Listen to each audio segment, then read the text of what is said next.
When I started showing hunters and jumpers when I was in junior high school and showed hunters and jumpers in equitation all through high school, and this was in the 60s, in those days, if you weren't riding a thoroughbred, you couldn't get pinned. I mean, the judges wouldn't even look at you, and the pendulum is swung towards the warm bloods, and I think what Stuart is doing is fantastic in terms of creating a marketplace and a demand for these horses.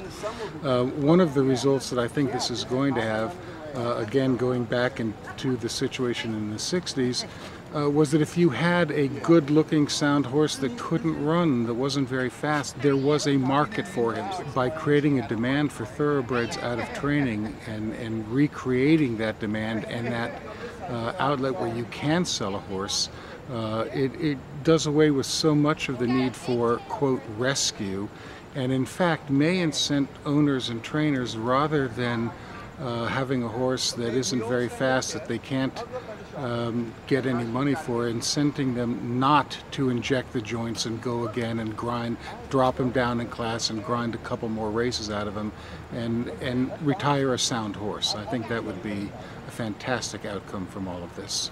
Retiring horses sound is good for racing, and I think that perception is everything, and when the public perceives horse racing as just grinding them into the ground and not caring about what happens to them afterwards,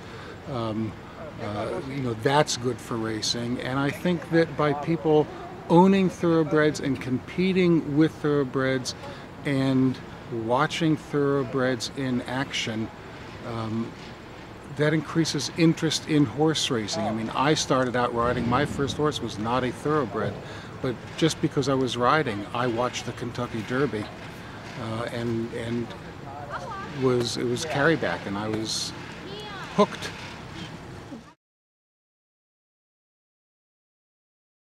I'm here wearing the hat of Thoroughbred Charities of America, of which I'm president. It is something that is very, very important for Thoroughbred Charities of America.